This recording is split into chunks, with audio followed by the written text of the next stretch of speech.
यह कहानी है एक गरीब पिता और उसकी बेटी की। एक बार वह गरीब व्यक्ति अपनी बेटी को उसके स्कूल से लेकर शहर के एक महंगे होटल में पहुंचा। उस व्यक्ति ने फटे पुराने कपड़े पहने हुए थे और उसकी बेटी स्कूल की ड्रेस पहनी हुई थी। जब दोनों होटल के अंदर पहुंचे तो वेटर पूछा, सर, आप क्या खाना पसंद करेंगे? आप अपना ऑर्डर बता दीजिए। तब उस व्यक्ति ने कहा कि आप मेरे बेटी के लिए एक प्लेट पाव भाजी लेकर के आ जाइए बस। वेटर ने कहा, सर, आप कुछ नहीं लेंगे, आपके लिए भी कुछ लेकर आऊं? तो गरीब व्यक्ति ने कहा, मेरे लिए कुछ नहीं, आज मेरी बेटी के लिए पार्टी है। मैंने इससे वादा किया था कि अगर तुम इस जिले में 10th क्लास में टॉप करोगी तो तुम्हें मैं सबसे महंगे होटल में पार्टी दूंगा, तो आप सिर्फ बच्चे के लिए पाव भाजी ले आइए। वेटर ये बात सुनते ही दौड़कर अपने मालिक के पास गया और बोला कि सर, आपसे एक छोटी सी रिक्वेस्ट है कि आप मेरी सैलरी से पैसा काट लेना, लेकिन आज मैं चाहता हूं कि उस बच्ची के साथ उसके पिता को भी एक प्लेट पाव भाजी खिलाया जाए, क्योंकि उस बच्ची ने पूरे जिले में 10th क्लास में टॉप किया है। वह गरीब पिता है, ज्यादा पैसे नहीं होंगे, इसलिए कह रहा है सिर्फ बच्ची के लिए ले आओ। होटल के मालिक ने जब ये बात सुनी तो मुस्कुराते हुए बोला, तुम उसके पिता के लिए भी पाव भाजी लेकर जाओ, उसके लिए भी लेकर जाओ, पैसे मत लेना।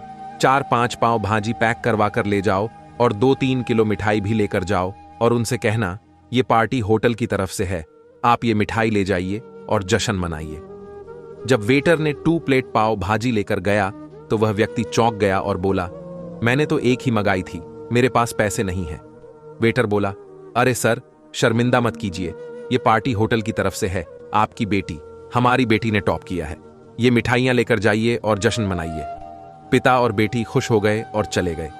कई साल बीत गए। उस गरीब पिता की लड़की अब यूपीएससी की तैयारी करके कलेक्टर बन चुकी थी और इत्तेफाक से उसी शहर में उसकी पोस्टिंग हुई थी।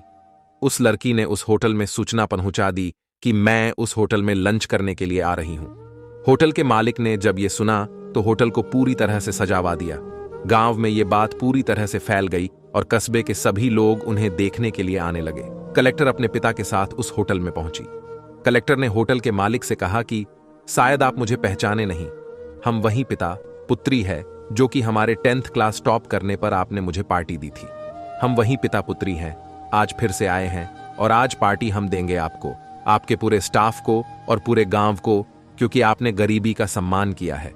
आपने उस दिन जो पार्टी दी थी मुझे बताया कि मुझे कितनी और ऊंचाई तक पहुंचना है, कितनी और बड़ी मंजिल को छूना है। आपने एक नई प्रेरणा दी थी और आज मैं उसी प्रेरणा का एहसान चुकाने के लिए आई हूं। वो मैडम ये सब कहते जा रही थी और आंखों से आंसू बहती जा रही थी। ये कहानी हमें सिखाती है कि कभी भी किसी गरीब का मजाक मत उड़ाना, हो सके तो उसकी मदद करना और अगर मदद ना कर सको तो उसका मजाक मत उड़ाना, क्योंकि वो सब देख रहा है। बनना है तो उसकी नजर में अच्छा बनिए।